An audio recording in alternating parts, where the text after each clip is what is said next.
I also want to introduce here, we're going to come back in a minute, but Srinivas Mukkamala, I apologize for Bobby is his nickname, so that may be easier for some of us, but you had the lead role, which can't be easy in any production, but particularly a production with a religious significance and a cultural significance. What was your reaction when you found that you were chosen to play the role of Siddhartha? Well, I mean, before this play, the Ramayana and the Krishna Lila that we did, I was also the lead role in both of those. So it was nothing new to be the lead role, but it's always an honor because there's a lot of talented kids here that can do the job. But I enjoyed it a lot, and I enjoyed it thoroughly because it's a demanding role, but it's also very satisfying to perform it well. Does it have a specific significance to be telling one of the great classical stories of your ancestors' culture? I mean, does that bring out a specific pride or challenge to you? It does, because it's always neat to be able to tell people stories from. I was born in this country, but I consider India my motherland because my parents are from there and all of their friends. I enjoy being able to relate the story to people that don't really have much of an idea about the story of Gautam Buddha, and also for the previous plays, Ramayana and Krishna Lila. Also, it's really neat to be able to tell the story because I learned it as a child, and there's lots of other stories that we didn't add to the play that were really fascinating. And it's nice to be able to actually put those into a production and tell them to other people. You know, as a viewer, I know some of the story of Buddha, and what's wonderful is to hear some great symbols that come through, like the portion of the play where you confront the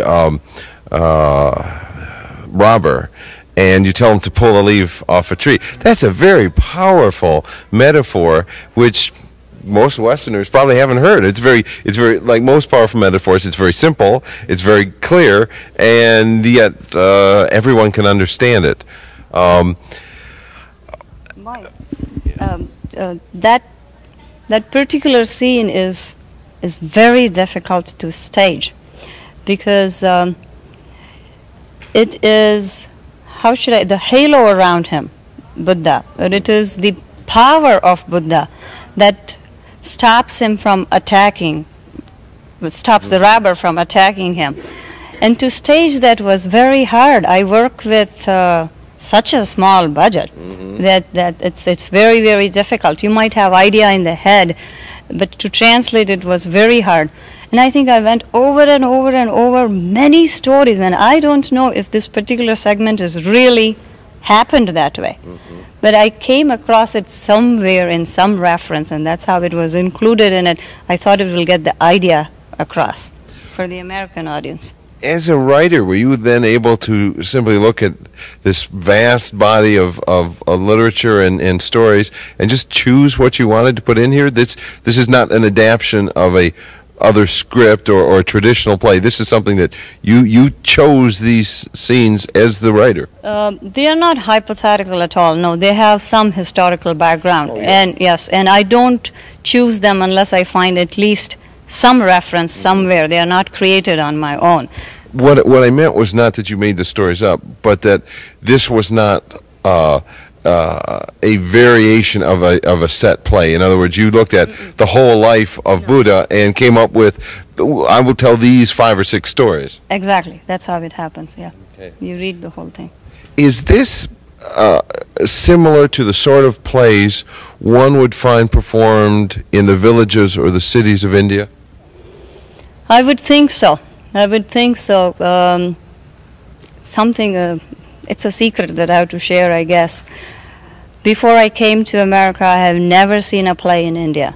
Never. I'm a student of classical dance, and I was trained by great masters in performing classical dances of India. So I'm a student of Natya Shastra, that is treatise of dance mostly. And when I write the script, I'm composing a dance really. So I put it in form of a dance, and then I figure out how to say it without the music or put a language to it. So what I make it is a dance drama and not a drama. And then I translate it from my language to English. That's I mean, it's more work for me than what it looks like. Do you write in Hindu and then? No, I don't write in Hindi. I think in English, I think. But there are some emotions that you can't really translate. Yeah, but I write in English, yes. Bobby, you come with a family background that is Hindu, but you are a native of America. You're obviously very immersed in Western culture.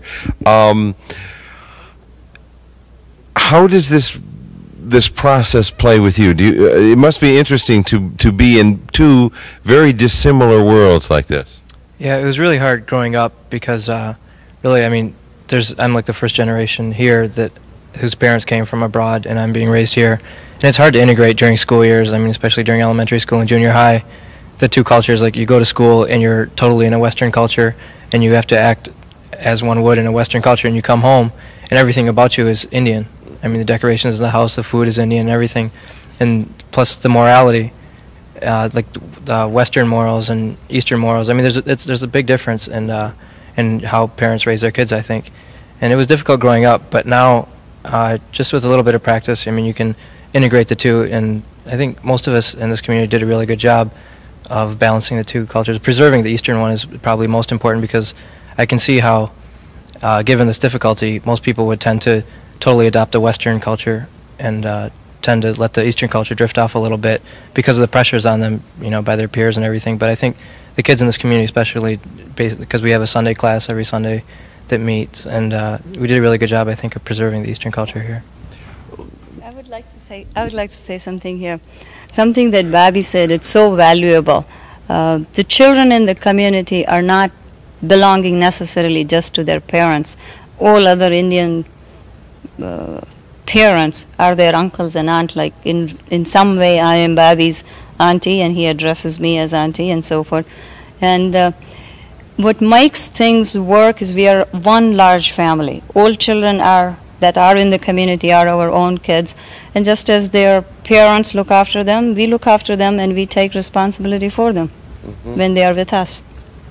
That really gives the community a lot of strength, that sense of being one family. What is something from your heritage that you have found a particular strength or asset as you go through your daily life? I think most of all, it's the just the Indian community feeling that you get. You know, like Ashoka Auntie said. I mean, when I see you know, my friends and their parents in like the mall or something, I mean, I'm not afraid to go up, you know, and say, "Hi, Uncle, hi, Auntie, how are you doing?" And it's just really nice. It's really like they're a second family to me, and you know, they're always ready to take me into their home if ever I need anything. And it's just like the bonding in this community, the Indian community here, that's really I hold dearly. Do you get back to India very often? Do you get a chance to visit? I don't go back very often, but I went only a few weeks ago, and for a couple weeks. My family is all here now. There must be a rich theatrical tradition. I know every culture has developed, especially a culture as ancient and rich as the Hindi culture, that there must be a fabulous theatrical tradition, and one would think with a population as large and physically diverse as India's, that there would be traveling players, and that the idea of, you know, festivals, there would be plays with every festival. When you've gone back, have you ever made the effort to go out and see what people are doing? In the art field, yes, we have. But going back to what you said about a great tradition, the Indian religion or Hindu way of life and their performing arts are very, very deeply interwoven. You can hardly separate them. For example, the staging of Buddha is a theater, but it's religion also. It is our culture also. It's our education also. Similarly, it happens with the dances, it happens with our sculpture, it happens with our architect, it happens with our clothing, everything. And to separate the two is very, very hard.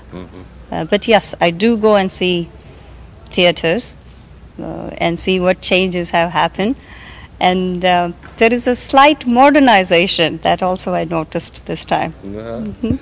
Bobby, are you ever involved in other shows, maybe at your school or with other groups? No, I never really got involved in like plays that my school put on. I really don't know why. I think basically because there's a lot of singing that goes on in the school plays. That also, I mean, there's usually one of these plays going on just about every time of the year, practicing for one, performing one, that kind of thing. Are there any roles you would like to play or shows you would like to do? Not really. I don't think so. I think I'm officially retired after today.